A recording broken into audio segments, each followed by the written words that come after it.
8장 10절에서 22절까지의 말씀, 저 여러분 한 절씩 교독하시다가 마지막 22절은 우리 다 같이 한 목소리로 교독하시겠습니다. 제가 먼저 읽겠습니다. 야곱이 브엘세바에 있었더나 하란으로 향하여 가다니 한 곳에 이르러는 해가 지지라.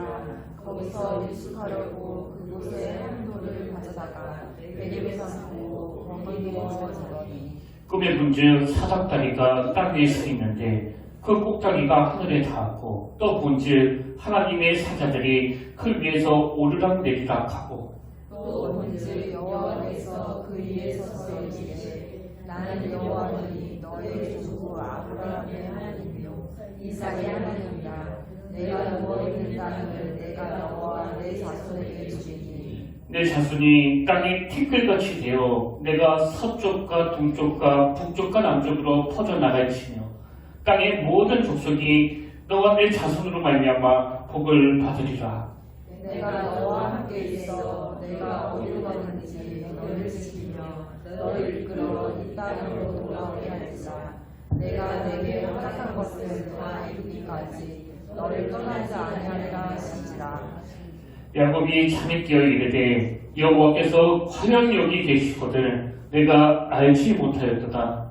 이에 두려워하여 이르되 이것보다 이곳이여 이것을 바라하는 하나님의 시지요 이는 하늘의 문이로다 하고 야곱이 아침에 일찍이 일어나 베개로 삼았던 돌을 가져다가 기름으로 세우고 그 위에 기름을 붓고 그도 이름을 베델이라 하였더라. 이 성에 옛 이름을 으스더라. 야곱이 서원하여 이르되 하나님이 나와 함께 계셔서 내가 가는 이 길에서 나를 지키시고 먹을 떡과 입을 옷을 주시어 내가 평안히 아버지 집으로 돌아가게 하시며 여호와께서 나의 하나님이 되시고 우리 다 같이 읽겠습니다. 내가 기름으로 세운 이 돌이 하나님의 집이 될 것이요 하나님께서 내게 주신 모든 것에서 10분의 1을 내가 반드시 하나님께 드리겠나이다 하였더라. 아멘. 할렐루야. 반갑습니다. 우리 함께 인사 나누기 원합니다. 참 잘 오셨습니다. 오늘 풍성한 감사가 넘치시길 바랍니다. 예, 오늘 풍성한 감사가 넘치시길 바랍니다. 주님께서 이 자리에 함께하여 주시고 그 여러분 가슴 가운데서도 풍성한 은혜로 덧입혀 주실 줄로 믿습니다.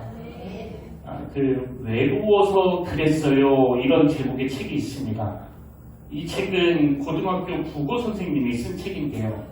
책 제목 그대로 학교 현장에서 이 교사분이 경험했던 그 청소년들의 애환이 담겨있는 책입니다. 근데 제가 그 출판사 리뷰글을 읽다가 좀 놀랬던 게요.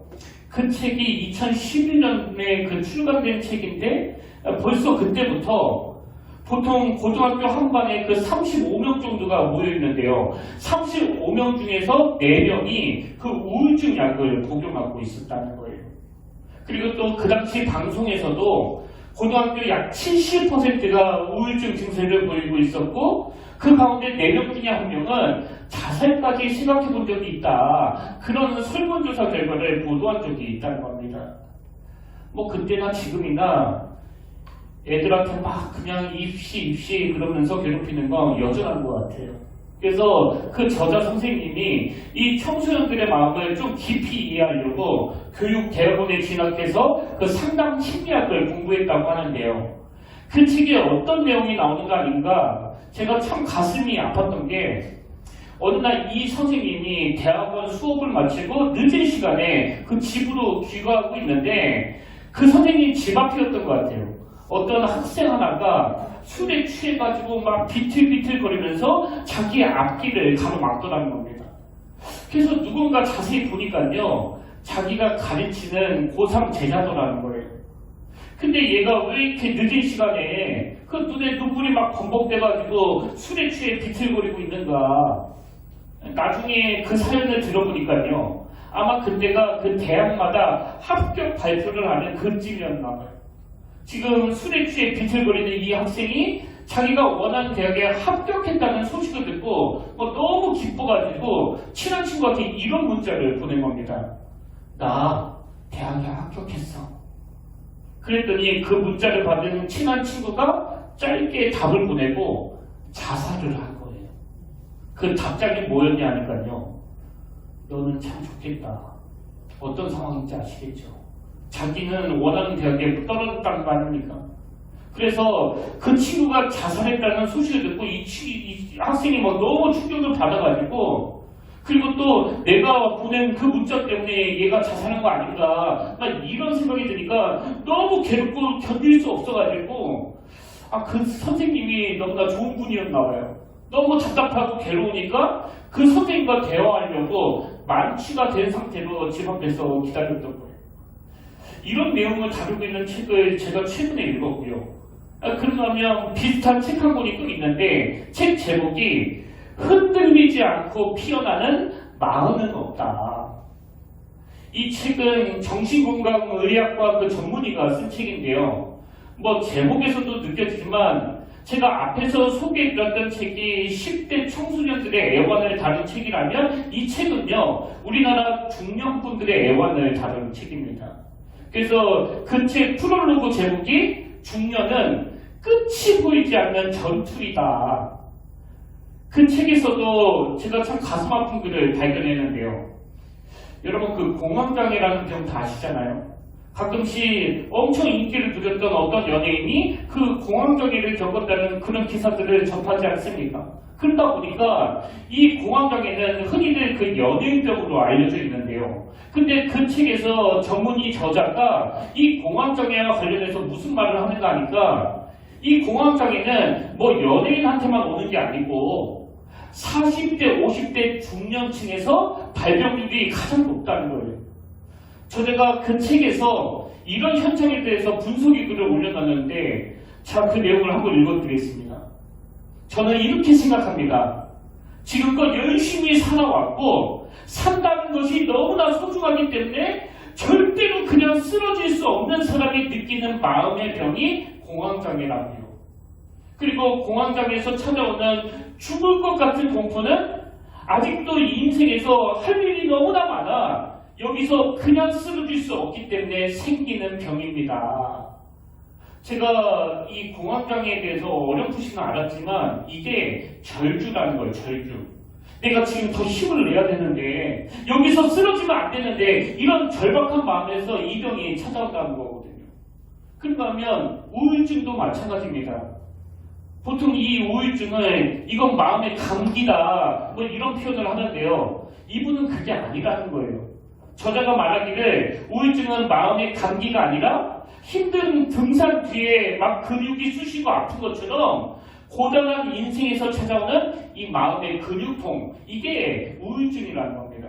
그러니까 우울증은 한마디로 말해서 쉬지 않고 계속 달려와서 그래서 지칠 때 생기는 병이 바로 이 우울증이에요. 제가 이 두 친구를 같이 병행해서 있다 보니까 참 제 마음에서 무슨 생각이 드냐면요. 아니, 우리 현대인들의 삶이라는 건 그 어린 중고등 학생부터 너무 감당하기 어려운 그 아픔으로 시작해서 그냥 계속 쭉 힘든 게 바로 이 인생이구나. 그래서 중년은 중년이라서 힘들고 또 노년은 노년이라서 또 힘든 거 아닙니까? 뭐 유사 이래로 문명은 점점 발달해서 뭐 전기차도 나오고 또 뭐 로봇 청소기도 나와가지고 살기는 예전보다 엄청 편해졌다고 하는 시대인데도 불구하고 우리 인생은요 점점 힘든 거예요. 그 무거운 짐을 지고 있는 것처럼. 그래서 저는 오늘 추수감사절이 뭐 지난 시간에 대한 감사도 포함되지만 너무나 쉼없이 달리는 사람들이 겪는 게 바로 이 공황장애이고, 또 너무 달려서 지친 사람이 겪는 게 이 우울증이라고 한다면, 오늘 예배 가운데 무엇보다도 저와 여러분이 지친 마음을 어루만져 주시고 또 위로해 주시는 그 하나님의 손길을 경험하는, 그래서 바로 이 시간 부어주시는 그 하나님의 은혜로 이 감사가 넘쳐나는 그런 추수감사 예배가 되기를 주님 이름으로 축원합니다. 그런 간절한 마음으로 제가 오늘 본문을 선택했는데요. 오늘 본문에도 보면 우리가 잘 아는 야곱이 지금 인생의 위기를 만나 너무나 힘든 시간을 보내고 있습니다. 그리고 오늘 본문 이후에도 그가 뭐 얼마나 힘든 시간을 보냈으면 야곱이 남긴 이 고백이요. 창세기 47장 9절.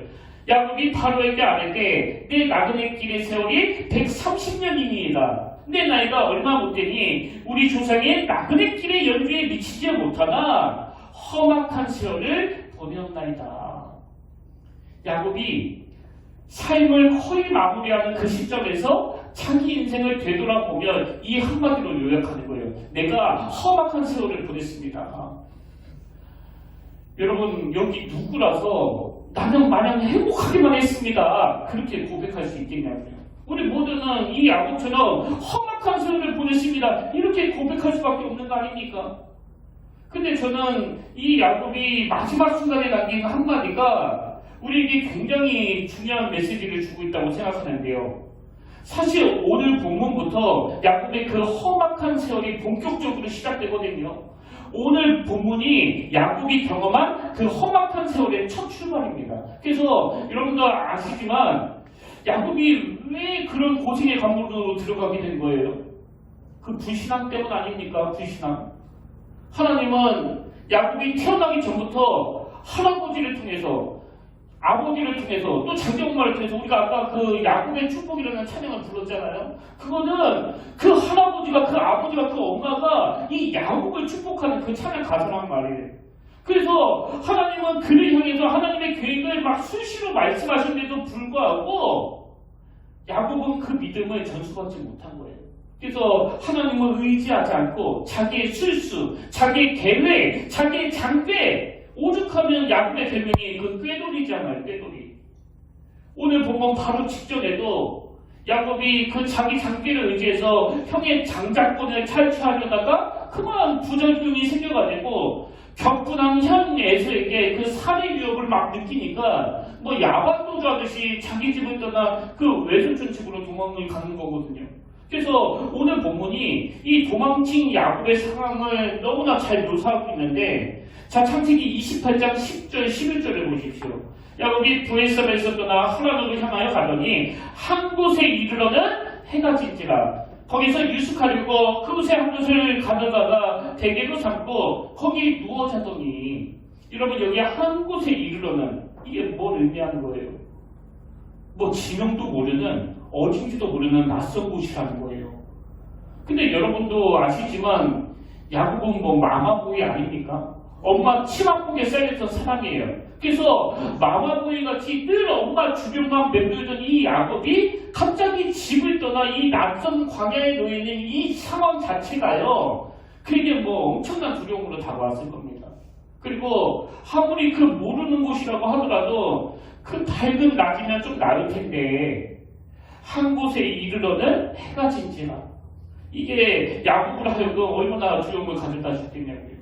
그런 상황에서 돌을 베개하고 누워있다 보니까 막 자기가 한 짓에 대해서 후회가 되면서 하염없이 그 눈물만 나오는 거 아닙니까?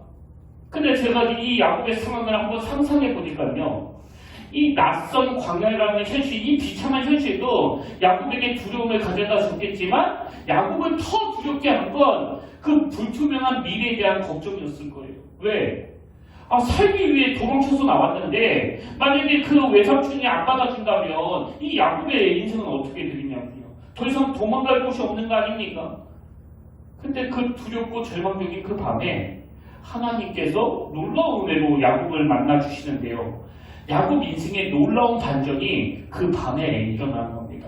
자, 오늘 보면 12절을 보십시오. 꿈에 본즉 사닥다리가 땅 위에 서 있는데 그 꼭대기가 하늘에 닿았고, 또 본즉 하나님의 사자들이 그 위에서 오르락내리락 하고, 저는 이 12절에 뭐 여러 가지 함축적인 메시지가 담겨있다고 생각하는데요. 여러분, 지금 하나님이 절망한 야곱에게 다가가시면서 사용하신 도구가 바로 사다리예요, 사다리. 근데 이 사다리는 주로 어떨 때 쓰여지는 거예요? 이쪽 지점과 저쪽 지점이 이어지지 않고 막 단절이 돼가지고 그걸 연결하는 도구로 사용될 때 쓰는 게 바로 이 사다리 아닙니까? 지금 야곱 인생에 그 단절이 일어났습니다. 어떤 단절이요? 치마폭에 쌓여있던 야곱이 엄마하고의 단절, 형제하고의 단절, 아버지하고의 단절, 너무나 정든 집과의 단절, 그리고 사실 하나님을 믿는다고는 하지만 인간적인 술수에 빠진 이 야곱의 삶 자체가요, 하나님과의 단절이에요. 하나님과의 단절. 그래서 하나님이 그 단절을 이어주는 도구로 이 사단이라는 이미지를 사용하시고는 13절을 보십시오. 또 본즉 여호와께서 그 위에 서서 이르시되, 저는 오늘 본문에서 야곱이 처한 상황을 생각하고 그 상황에서 만나주신 놀라우신 하나님의 은혜를 생각하면서 그 찬양 하나가 불쑥 떠올랐는데요. 여러분이 다 아시는 찬양이에요. 나의 등 뒤에서 나를 도우시는 주. 그 다음에 평안히 길을 갔대 보이지 않아도 지치고 곤하여 넘어질 때면 다가와 손 내미시네. 모태신앙인 제가 지금까지 예수 믿으면서 깨달은 게 하나 있는데요. 여러분, 평안히 길을 갈 때 하나님이 보이지 않습니다. 왜? 내 스스로 밝히는 빛이 너무 강하다 보니까 이 하나님의 길이 필요 없거든요. 그래서 평안히 길을 갈 때 보이지 않아요. 그런데 그 하나님이 언제 보이기 시작하느냐? 지치고 고나여 넘어질 때면. 그래서 여러분, 오늘 이 예배 가운데 지치고 고나여 넘어져 있는 분이 계시다면, 그리고 아까 그 고정 학생처럼 인생의 어떤 위기를 만나 절망을 경험하고 있는 분이 계시다면 이 찬양 가사를 꼭 기억하셔야 돼요. 지치고 고나여 넘어질 때면 다가와 손 내미시네. 뭐 요즘 시대는 우리 자녀들에게 예수 전하기가 참 어려운 시대라고 하는데요. 어떤 면에서는 그게 뭐 당연한 결과 아닙니까? 왜? 아이들이 좋은 부모 만나가지고 너무나 순탄하게 살아가면 살아갈수록 뭐 하나님의 존재가 별로 필요 없으니까요. 근데 우리가 그럼에도 불구하고 그 자녀들에게 끊임없이 예수 그리스도를 전해야 되는 이유는요. 모든 인생에는 반드시 지치고 고나여 넘어질 때가 찾아오거든요. 그리고 지치고 고나여 넘어질 그때가 바로 나를 향해 손을 내밀어 주시는 그 주님을 경험하는 때이기 때문에 우리 자녀들에게도 그 놀라운 사실을 전해야 된다는 겁니다. 저는 오늘 시도 때도 없이 지치고 고나기 쉬운 저와 여러분의 삶에 다가 손 내미시는 그 주님이 보여지는 그런 은혜가 있는 예비 시간이 되기를 바랍니다. 이렇게 야곱이 지치고 고나여 넘어져 있던 그 상황에서 하나님이 찾아와 만나주시는데요. 근데 저는 하나님께서 광야에 던져진 이 야곱을 향해서 뭐 여러 약속의 말씀을 주시기 전에 가장 먼저 주신 말씀이 너무나 인상적으로 다가오더라고요. 자, 13절을 다시 보십시오. 또 본즉 여호와께서 그 위에 서서 이르시되 나는 여호와니. 그 다음 보세요. 너희 조부 아브라함의 하나님이요 이삭의 하나님이라. 내가 누워있는 땅을 내가 너와 내 자손에게 주리니. 여러분, 이게 왜 저에게 인상적으로 다가왔냐면요. 하나님은 지금 자기 멋대로 살아가던 야곱에게 놀라운 약속을 주시기 전에 나는 네 할아버지의 하나님이다. 나는 네 아버지의 하나님이다. 그리고 내가 너의 하나님이 되시다. 이 말씀을 하시면서 가장 먼저 당신과의 관계를 회복시켜 주시는 거예요. 그런 의미에서 혹시 오늘 이 순서가 좀 바뀌신 분은 없습니까? 하나님과의 관계는 별로 중요하지 않고 빨리 그 축복의 약속부터 주시라고. 여러분, 하나님은요 우리에게 축복을 주시기 전에 가장 먼저 당신과의 관계를 회복하기를 원하시는 분이심을 꼭 믿으시길 바랍니다. 그리고 이렇게 하나님이 어긋난 그 관계를 회복하신 후에 야곱에게 무슨 말씀을 주시는가 하니까 13절 14절 또 본즉 여호와께서 그 위에 서서 이르시되 나는 여호와니 너희 조부 아브라함의 하나님이요 이삭의 하나님이라. 내가 누워있는 땅을 내가 너와 내 자손에게 주리니 내 자손이 땅의 티끌같이 되어 내가 서쪽과 동쪽과 북쪽과 남쪽으로 퍼져나갈지며 땅의 모든 족속이 너와 내 자손으로 말미암아 복을 받으리라. 무슨 뜻이에요? 야곱, 너에게도 내가 네 조상들에게 그랬던 것처럼 너에게도 그 축복을 동일하게 주시겠다는 거거든요. 그러면서 이 하나님과의 관계가 회복된 자들에게 주시는 그 복을 하나님이 너무나 구체적으로 쭉 열거하시는데요. 그게 15절에 나오는 내용입니다. 내가 너와 함께 있어 내가 어디로 가든지 너를 지키며 너를 이끌어 이 땅으로 돌아오게 할지라. 내가 네게 허락한 것을 다 이루기까지 너를 떠나지 아니하리라 하신지라. 저는 야곱 입장에서 이 15절 말씀을 묵상하다가 너무 감동을 받았는데요. 여러분, 지금 하나님의 약속이요, 뭐 추상적이지 않아요. 애매모호하지 않습니다. 야곱에게 너무나 필요한 그 실질적인 약속들이에요. 그래서 제가 이 부분을 좀 분석해 드리려고 하는데요. 여러분, 야곱에게 주신 하나님의 약속은 4가지인데 제가 3가지로 정리할 수 있거든요. 자, 첫 번째 약속이 뭐냐? 하나님이 이렇게 말씀하세요. 내가 너와 함께 있어. 내가 너와 함께 있어. 아까도 말씀드렸지만 엄마 치마폭에 쌓여있던 야곱이 지금 고립되고 단절된 광야에 놓여있는 상황 아닙니까? 그런 상황에서 하나님의 말씀은 육신의 어머니는 위험도 없지만 나는 여전히 너와 함께 있다는 거거든요. 뭐 이것만큼 실제적인 복이 있겠습니까? 그리고 이 말씀이 지금 홀로 광야에 던져진 야곱 입장에서 얼마나 위로가 됐겠냐고요. 그런가 하면 그 다음 약속이 뭐예요? 내가 너와 함께 있어 네가 어디로 가든지 너를 지키며, 이것도 마찬가지 아닙니까? 지금 앞이 보이지 않는 그 캄캄한 밤에 사나운 들짐승들이 우러대는 그 상황에서 뭐 스스로 보호할 수 있는 도구가 하나도 없이 막 두려워되던 이 야곱에게 내가 어디로 가든지 너를 지키며. 여러분, 이게 뭐 애매모호한 약속이 아니잖아요. 그리고 야곱에게 그런 현실의 두려움도 있지만 이제 앞으로 나는 어떻게 되는 거야? 외삼촌이 나 안 받아주면 나 어떻게 되지? 그 모든 마음의 근심을 하나님이 아시고 묶어서 주신 약속이 바로 이거예요. 내가 어디로 가든지 너를 지키며. 그리고 그 다음 약속이 내가 너와 함께 있어 내가 어디로 가든지 너를 지키며, 그 다음에 너를 이끌어 이 땅으로 돌아오게 할지라. 여러분, 지금 정든 집을 떠나 그 낯선 곳으로 향해 가는 이 야곱에게 뭐 이것보다 더 희망의 메시지가 있겠습니까? 자기는 이제 나는 끝났다고 생각했는데, 내 실수로 앞으로 집에 못 돌아간다고 생각했는데 하나님은 너 다시 돌아올 수 있다. 내가 다시 집으로 돌아가게 해주겠다. 이게 그 절망하던 야곱의 마음을 얼마나 안심시켰겠냐고요. 저는 이 말씀을 묵상하면서 정말 하나님 앞에 더 간절한 기도가 나오더라고요. 하나님, 어떤 경우라도 이 설교가 추상적이고 이론적이고 애매모호한 설교가 되지 않기를 원합니다. 하나님, 제가 정성을 다하여 하나님의 말씀을 구체적으로 증거할 때 야곱이 경험했던 것처럼 이 설교를 듣는 모든 성도님들에게 너무나 실질적인 하나님, 너무나 생생한 약속, 그리고 바로 이 시간에 부인할 수 없는 하나님의 능력이 부어지게 되기를 원합니다.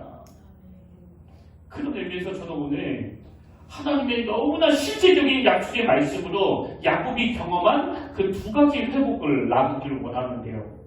제 야곱이 그 밤에 하나님의 약속을 받고 나서 경험한 그 첫 번째 회복이 뭐냐? 절망하고 있던 이 야곱이 감격이 회복된 거예요. 감격의 회복입니다. 자, 16절에 보십시오. 야곱이 잠이 깨어 이르되 여호와께서 과연 여기 계시거든 내가 알지 못하였도다. 여러분, 이 감격이 좀 느껴지세요? 저는 이 말씀에 있는데 자꾸 이렇게 의욕이 되더라고요. 아, 살 길이 있었네. 아, 나는 망하는 줄 알았는데 이게 끝이 아니네. 지금 야곱이 이 고백을 하는 거 아닙니까? 앞도 막히고 옆도 막히고 뒤도 막힌 이 상황에서 나는 100% 절망이라고 생각했는데, 그래서 마음이 너무 우울하고 너무 가라앉았는데 하나님이 회복시켜 주신다고 말씀하시네.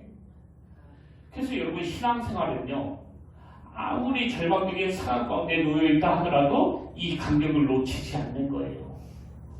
엿새 내내 힘들고 괴로운 시간을 보내 마음이 우울했지만 그래도 주일날 교회에 오면 내 마음을 만져주시는 그 하나님의 위로를 경험하는 거, 이게 신앙생활이 주는 즐거움 아닙니까? 사실 저는 이걸 여러 번 경험했는데요. 특히 그 아버지 장례 치를 때 한편으로는 너무 마음이 힘들지만, 그리고 어떤 위로의 말도 제 귀에 안 들리지만, 제가 완전히 바닥으로 내려가지 않도록 하나님은 저에게 자꾸 이 노래를 주시는 거예요. 평화, 평화로다. 하늘 위에서 내게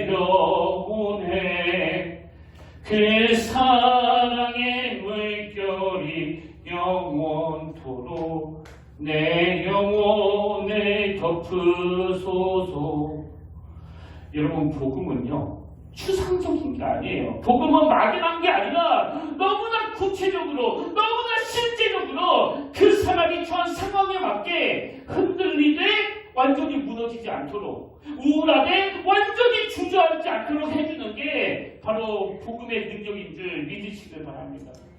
저는 오늘 추수감사절을 맞이해서 우리가 하나님 앞에 그저 과거에 주신 은혜에 대한 감사로 그치는 게 아니라 오늘 이 시간에, 예배하는 이 순간에 너무나 생생하게 일하시는 그 하나님을 경험하고 여러분 입술에서도 이 감탄과 감격이 회복되기를 원합니다.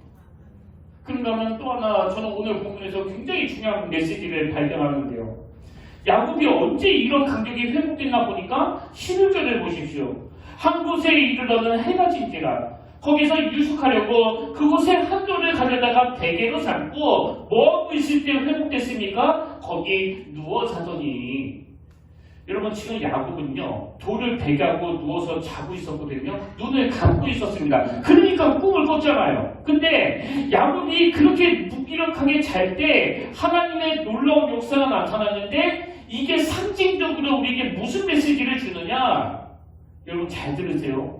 이 말씀이 주는 메시지는요, 우리가 어떤 어려운 일을 만나 절망하는 그때가 바로 조용히 눈을 감고 하나님께 기도할 때라는 거예요. 여러분, 모든 인생에게는요 반드시 절망이 찾아옵니다. 수시로 그 낙심이 몰려올 수밖에 없는 게 우리 인생이에요. 그러나 그때 내 힘을 의지하는 게 아니라 조용히 눈을 감고 기도하는 사람은요, 야곱처럼 하나님으로부터 이 말씀을 얻어내는 거예요. 너 망하지 않아. 아니, 내가 너와 함께 있는데 네가 어떻게 망할 수 있겠느냐고.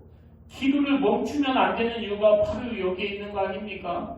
그리고 또 하나, 기도가 주는 유익이 뭐냐? 야곱이 이렇게 하나님의 약속의 말씀으로 감격이 회복되고 나서 그가 보인 태도를 한번 보십시오. 본문 18절. 야곱이 아침에 일찍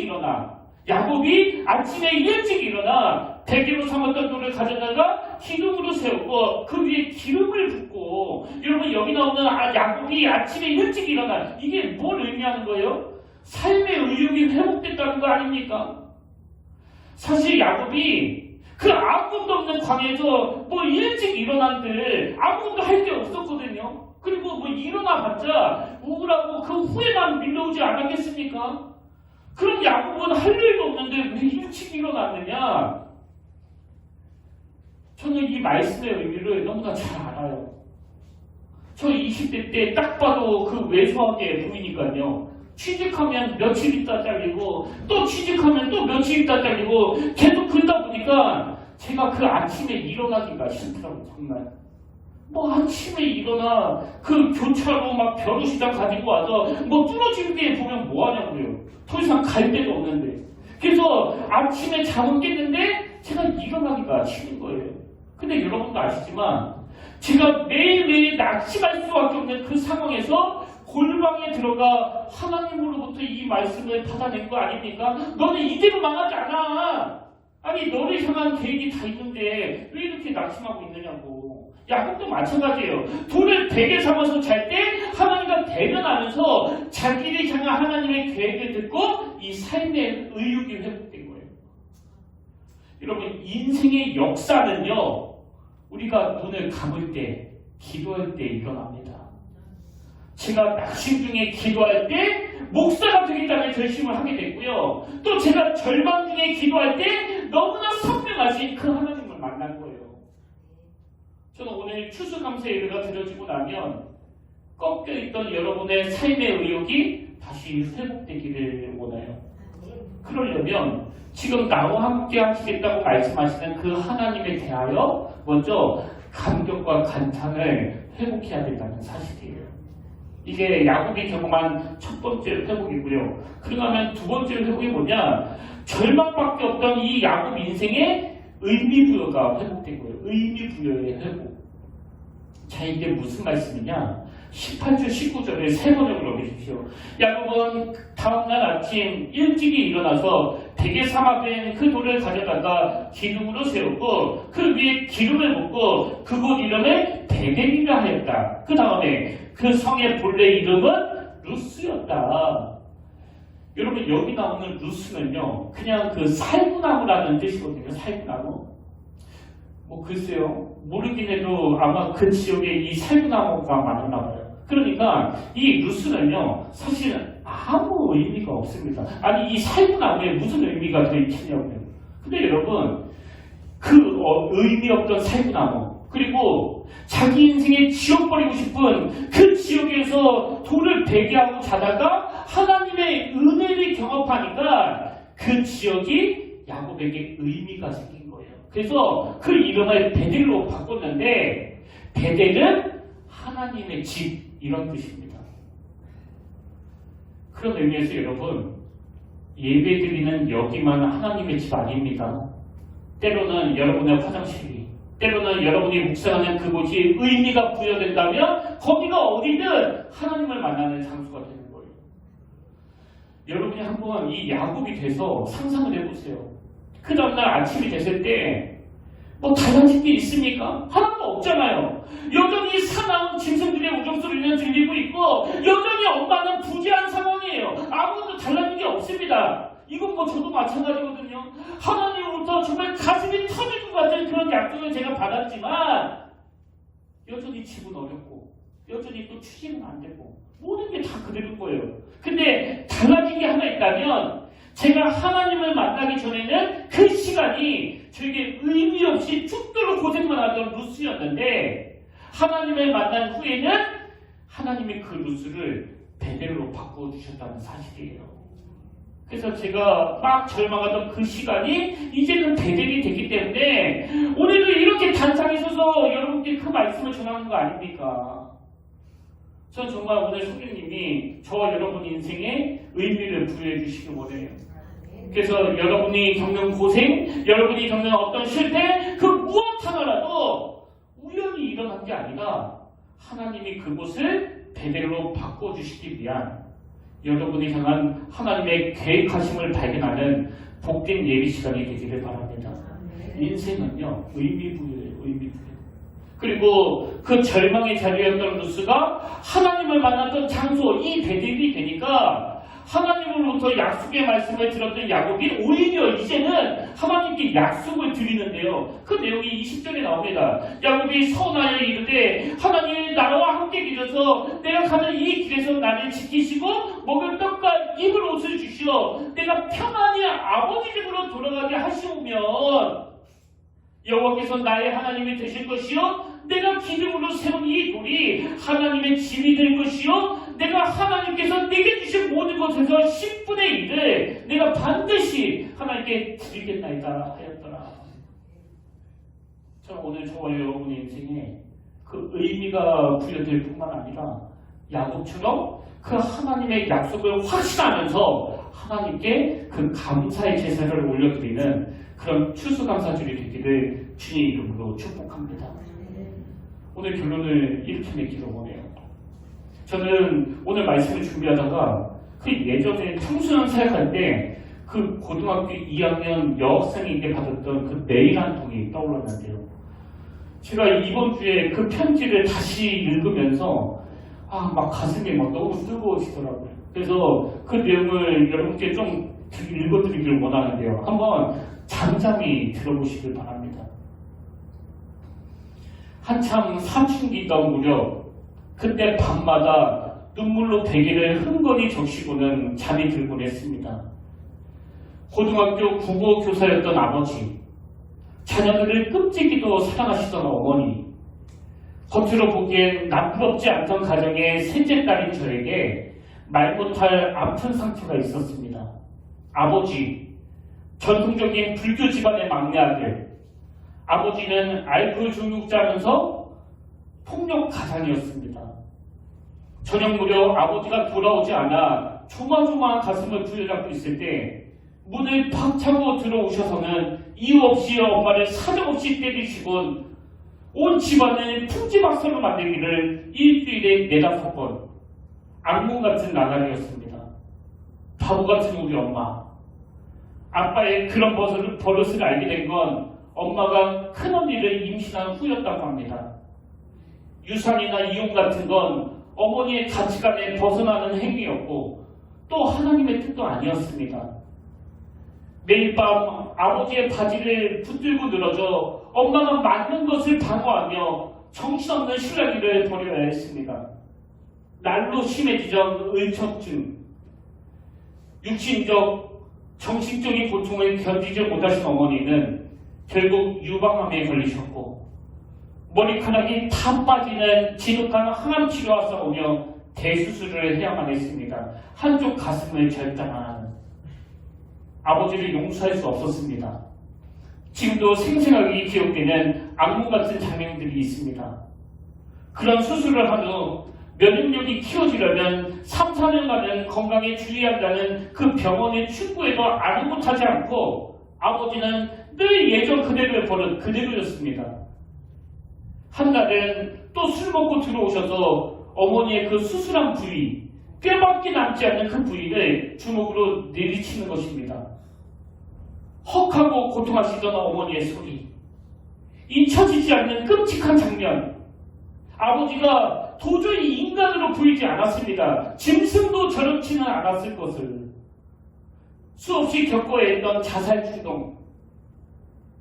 부엌에서 식칼을 빼들고 방에 들어와 문을 잠가놓고 손에 움켜쥐었다가 다시 부엌에 갖다 놓고 엄마를 생각해서 절대로 저는 죽을 수 없었습니다. 여러분, 참 어둡고 아프고 상처가 느껴지는 그 고등학교 2학년 학생의 글 아닙니까? 근데 여러분, 오늘 야곱에게 임했던 그 하나님의 은혜가 이 여학생에도 나타나는데요. 그 대반전을 한번 들어보십시오. 유치부부터 빠지지 않고 교회에 다니던 저는 중학교 수련회에서 하나님을 만났고 절대로 용서할 수 없었던 아버지를 위해 기도하기 시작했습니다. 매일 밤을 눈물로 기도하다가 잠이 들곤 했습니다. 부잣집 막내 아들이셨던 아버지의 낭비벽으로 어머니의 피나는 수고에도 불구하고 저희 집은 갈수록 어려워졌습니다. 하나님께서 육신의 아버지를 얼마나 사랑하셨던지 아버지가 도무지 돌아설 기미가 보이지 않다 물질까지 모조리 빼앗아 가셨습니다. 철저하게 아버지를 돌려놓으려는 하나님의 계획이었음을 확신합니다. 그런 상황에서 대전에 내려온 지 1년 반이 되었습니다. 아버지를 미워하지 않고 불쌍히 여기라던 어머니의 늘 하시던 말씀대로 하나님께 매달려 기도했습니다. 불쌍한 우리 아버지 좀 도와달라고요. 아버지를 제외한 큰언니, 작은언니, 저, 남동생, 엄마는 모두 신실한 기독교인이었기에 함께 아버지를 위해 기도했습니다.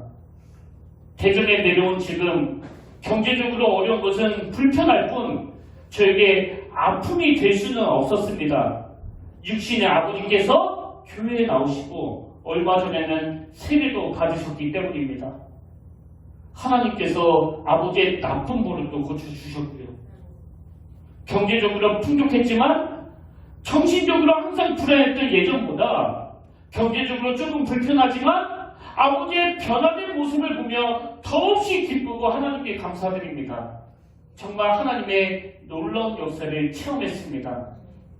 아버지는 학교에서 퇴직하신 후 마땅히 할 일이 없어 요즘은 아파트 경비를 나가시고 어머니는 호떡을 구우면서 저희 생계를 위해 고생하십니다. 이제 50대 후반이신 부모님께서 고생하시는 모습을 보면 마음이 미어져 옵니다.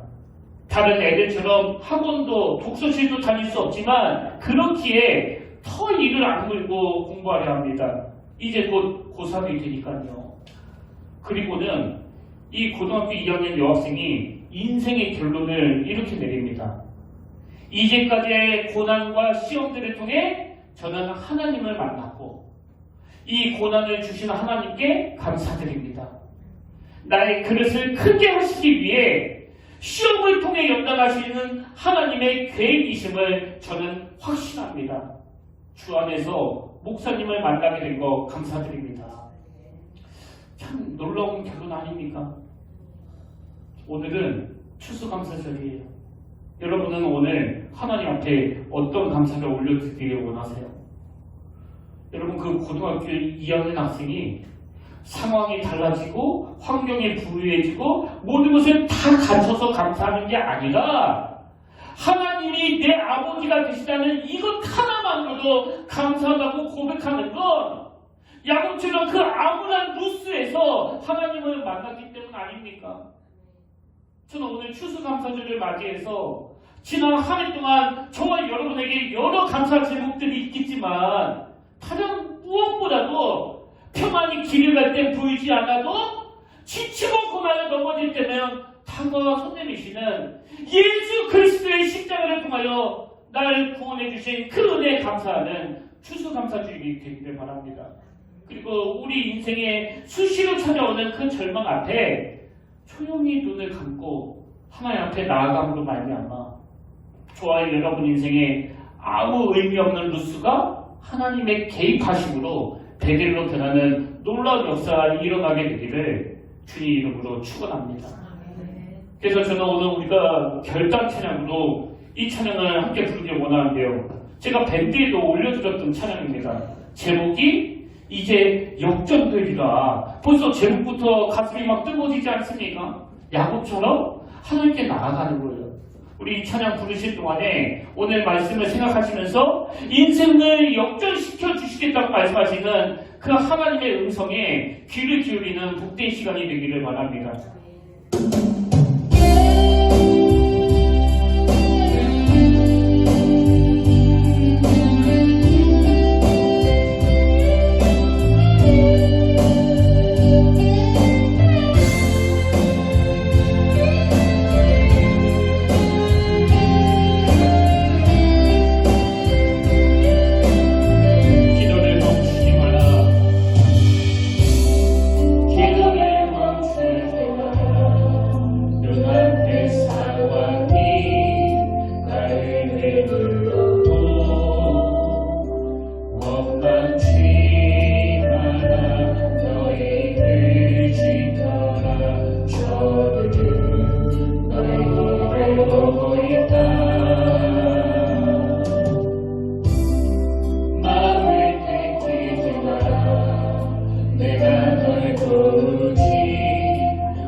지난 한 해를 되돌아보니 참 아팠습니다.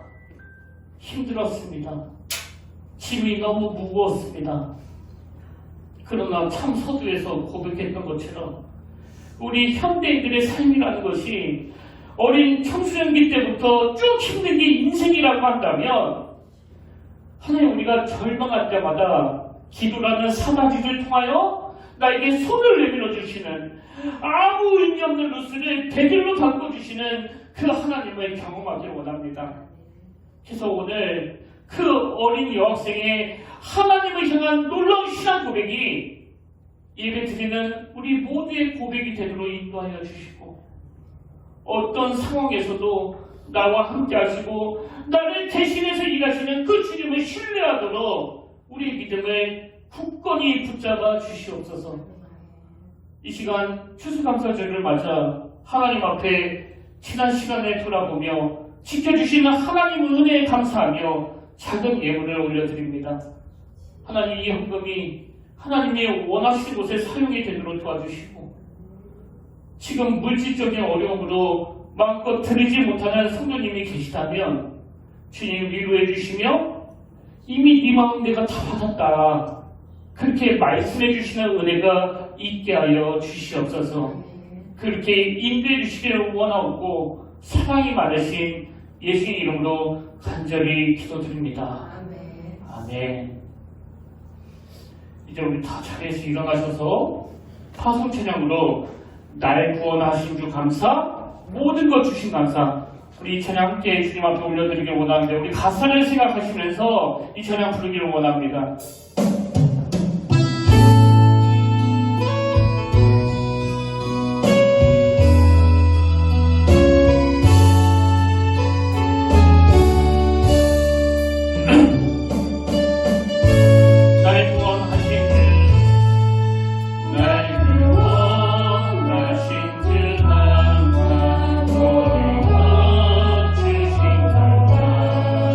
시간 추억이 내가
살아계신 하나님 아버지, 너무나 힘들었던 루스, 말로 다 할 수 없는 낙심과 절망과 두려움과 근심으로 무너질 수밖에 없는 그 자리가 하나님의 개입하심으로 말미암아 놀라운 하나님의 배들이 되게 하심에 감사드립니다.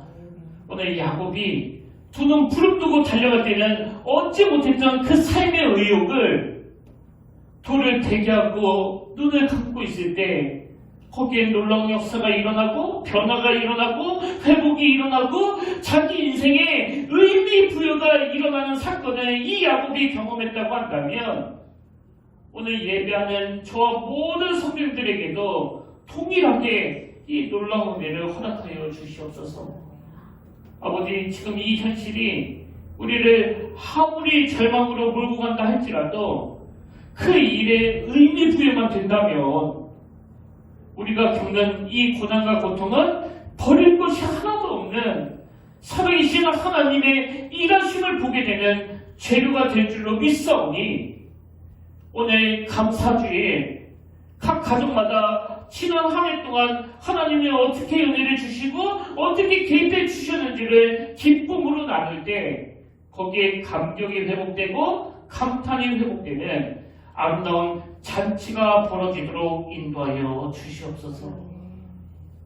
이제는 우리 주 예수 그리스도의 은혜와 하나님 아버지의 다함없는 사랑과 성령님의 감동, 감화, 위로, 교통, 충만하심의 역사가 오늘 주신 말씀 마음에 담고 힘을 얻어 감사함으로 나아가기로 다짐하며 예배하는 모든 주의 자녀들 머리 위에 지금부터 영원토록 함께 하시기를 간절히 축원하옵나이다.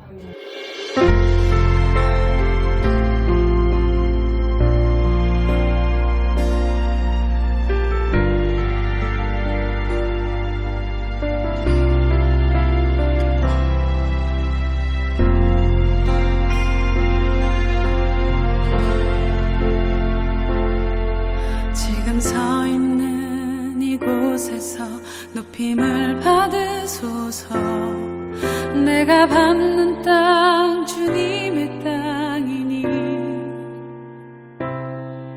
하늘이 주의 이름 높이 올리며 넓은 바다가 주를 노래해. 모든 만물 주를 경배해. 모든 입술 주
주의